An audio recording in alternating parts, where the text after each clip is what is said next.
नमस्कार साथियों। ज्योतिष की चर्चा में आप सभी के बीच उपस्थित हूँ। इसी के साथ आप सभी से आग्रह करता हूँ, चैनल को लाइक करें, शेयर करें और सब्सक्राइब करें। आज की चर्चा का विषय है कुंभ लग्न एवं वृषभ राशि होने पर चंद्रमा का क्या प्रभाव होता है। इसको जानने की कोशिश करेंगे। आप सभी के सामने ये कुंभ लग्न का चार्ट है। 11 नंबर जहाँ लिखा हुआ है ये लग्न हाउस हो गया, और इसलिए ये 11 नंबर मतलब कुंभ राशि, इसलिए कुंभ लग्न का चार्ट माना जाएगा। इस लग्न चार्ट के अंदर चंद्रमा 4th हाउस के अंदर जहां पर 2 नंबर लिखा हुआ है यहाँ पर आकर विराजमान है। 2 नंबर वृषभ राशि। वृषभ राशि में जब भी चंद्रमा बैठते हैं तो उच्च के हो जाते हैं। जब भी कोई ग्रह उच्च का होकर किसी भी घर में बैठते हैं तो उस घर को अपने प्रभाव से उच्च का बनाने की कोशिश करते हैं। उनकी जो परिस्थिति है वो जिस रूप में जाकर के बैठे हुए हैं उस जातक के लग्न कुंडली के अंदर उनकी जो भूमिका है वो बढ़ चढ़कर अपनी भूमिका निभाएंगे। उनकी जहाँ दृष्टि होगी उस घर को भी प्रभावित करेंगे, और वो जिस घर के स्वामी ग्रह होंगे उस घर को भी प्रभावित करेंगे। चंद्रमा मन के कारक हैं और उच्च का होकर बैठे हैं, इसलिए जो जातक होगा वो मानसिक रूप से बहुत ही भावुक इंसान होगा, बहुत ही संवेदना से भरा हुआ इंसान होगा और बहुत ही इमोशनल इंसान होगा। उसके जो संबंध होंगे माता के साथ में वो बहुत ही मधुर होंगे।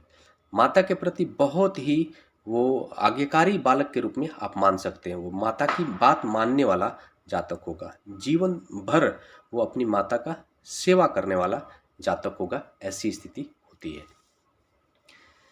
ऐसी स्थिति में इस लग्न चार्ट के अंदर छठे भाव के स्वामी ग्रह चंद्रमा बन रहे हैं। छठा जो घर होता है छोटे मोटे रोग का होता है, ऋण का होता है, कर्जे का होता है, कोर्ट कचहरी का होता है। ऐसी परिस्थिति में यह देखा जाता है कि जो जातक, साथ में छठा घर सेवा का भी होता है, जो जातक होगा वो छठे घर से संबंधित चीज़ें भी प्रभावित करेंगे चंद्रमा। किस तरह से करेंगे? 4th हाउस में जाकर बैठे हैं, मतलब जो जातक का मन होगा वो 4th हाउस से प्रभावित होगा। 4th हाउस व्यक्ति के सुख का भी भाव है। 4th हाउस व्यक्ति के ये मान सकते हो नेटिव लैंड का भी घर होता है 4th हाउस। जनता का भी भाव 4th हाउस होता है। ऐसा जातक जनता के प्रति बहुत ही वफादार होता है। जनता की सेवा में वो हमेशा खड़ा रहने वाला जातक होता है। कभी कभी अपना नुकसान करके लोगों की सेवा करने वाला ऐसा जातक होता है। लेकिन उसके मन में इस बात का जरूर भाव रहेगा कि मैं भी अपने जीवन में बहुत सारी सुख सुविधाएं हासिल करूं, और इसके लिए वो कभी कभी नकारात्मक कदम भी उठाता है। जैसे वो कभी कभी कर्जे लेकर के भी अपने सुख सुविधाओं को बढ़ाने की कोशिश करता है। और ऐसी स्थिति में यह माना जाता है कि जातक जब कर्जे ले लेगा तो उसको उतारने में बहुत ही तकलीफ़ों का सामना करना पड़ता है। ऐसा जातक, खासकर मैं ये कहता हूँ कि ऐसे जातक को कर्जे नहीं लेना चाहिए, क्योंकि वो जब भी कर्ज लेगा उसके जो कर्जे होंगे, वो जो कर्ज लेगा वो मूलतः क्या होगा कि उसको अपने सुख सुविधाओं पर खर्च करने के लिए उसका मन प्रेरित करेगा और वो उस पर ही खर्च कर देगा। लेगा किसी और कार्य के लिए, लेकिन वो खर्च हो जाएंगे सुख सुविधाओं को हासिल करने में। ऐसी स्थिति बन जाती है। ऐसी स्थिति भी देखी जाती है कि ऐसा जातक रोगों से निपटने के लिए भी कर्जे लिया करता है। ऐसी स्थिति बनती है। ऐसा जातक जनता की सेवा के लिए भी कर्ज लिया करता है। ऐसी स्थिति बनती है। साथ में ऐसे जो जातक होते हैं उनकी एक विशेष बात यह है कि उनके पास एग्रीकल्चरल लैंड जो होता है, एग्रीकल्चरल लैंड जो होता है वो माना जाता है कि 4th हाउस जो होता है वो आपको नेटिव लैंड का होता है, और चंद्रमा वहाँ पर उच्च का होकर जाकर बैठे तो माना जाएगा कि उसके पास जो खेती की ज़मीन होती है वो ठीक ठाक लेवल की होती है, अगर चंद्रमा उच्च का होकर 4th हाउस में बैठे हों। चंद्रमा वहाँ पर बैठकर वो 10वें घर को देख रहे हैं, तो 10वां जो घर होता है व्यक्ति के कर्म का भाव होता है।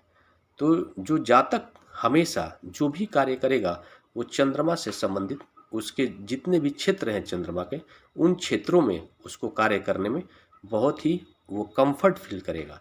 चंद्रमा के क्षेत्र ऐसे जातक खासकर एक अच्छे किसान हो सकते हैं। ऐसा जातक वो आपको टूर्स एंड ट्रेवल्स के बिजनेस उसको बहुत ही अट्रैक्ट करेंगे।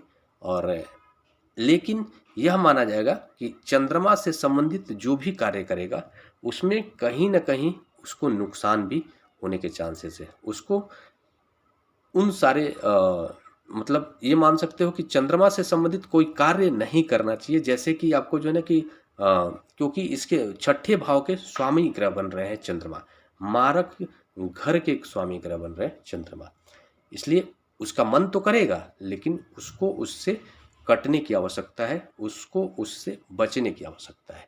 मन जरूर प्रेरित होगा ऐसा करने के लिए। ऐसे जातक को मैं यह कहूँगा कि जब भी जो है कि चंद्रमा वृषभ राशि में जाकर बैठते हैं तो जातक बहुत ज़्यादा इमोशनल हो जाता है। ऐसी स्थिति में अगर कोई भी बाकी सारे 8 ग्रहों में कोई अगर क्रूर प्लानेट चंद्रमा को देखते तो वो सकारात्मक होता है। क्योंकि कभी कभी क्या होता है कि जातक बहुत ज़्यादा इमोशनल होने के कारण गलत फैसले ले लेता है जिसमें उसको नुकसान झेलना पड़ता है। इसलिए अगर कोई क्रूर प्लानेट चंद्रमा को देख देंगे तो जो उसका इमोशन होगा वो संतुलित हो जाएगा। जो भी वो फैसले इमोशन में आकर करेगा वो कहीं ना कहीं तुलनात्मक होकर के करने लगेगा, ऐसी परिस्थिति बन जाएगी। अगर गुरु की दृष्टि हो जाए चंद्रमा के ऊपर तो ये बहुत ही अच्छी बात होती है। ऐसी स्थिति में गुरु उसको नकारात्मक चीज़ों से बचाने में अपनी भूमिका निभाते हैं। जो भी वो गलत फैसले लेगा इमोशन में आकर के, उसको कहीं ना कहीं सेफ्टी की के तौर पर गुरु अपनी भूमिका निभाएंगे। उसको तुलनात्मक ज्ञान दे देंगे जिससे वो तुलना करने लगेगा और थोड़ा सा उसके जीवन में जो नकारात्मक आ सकती थी वो आपको उसके जीवन में नकारात्मक परिस्थितियाँ उसके बहुत ज़्यादा इमोशनल होने के कारण वो कहीं ना कहीं गुरु रोकेंगे। अगर चंद्र लग्न की कुंडली के अकॉर्डिंग देखा जाए तो चंद्रमा लग्न में बैठे हुए माने जाएंगे और तीसरे घर के स्वामी ग्रह माने जाएंगे। ऐसा जातक पराक्रमी होगा, ऐसा जातक अपने घर परिवार से प्रेम करने वाला होगा, ऐसा जातक अपने संतान से प्रेम करने वाला होगा, ऐसा जातक नैन नक्श उसके बहुत ही अच्छे होंगे और वो एक आकर्षक व्यक्तित्व का व्यक्ति होगा। लेकिन जब भी चंद्रमा का लग्न से संबंध बनता है ऐसी स्थिति में जातक के मन में एक विकार होता है। वो बार बार इस विकार से ग्रसित होता है कि मैं कैसा दिख रहा हूँ और इसके लिए वो बहुत प्रयास करता है कि मैं अच्छा दिखूं। और ऐसा सभी के अंदर होना चाहिए लेकिन एक संतुलन में होना चाहिए। लेकिन इस जातक के अंदर ऐसे जातक के अंदर जिसका भी चंद्रमा का संबंध लग्न से हो जाता है उनके अंदर ये थोड़ा बढ़ चढ़कर ज़्यादा होता है।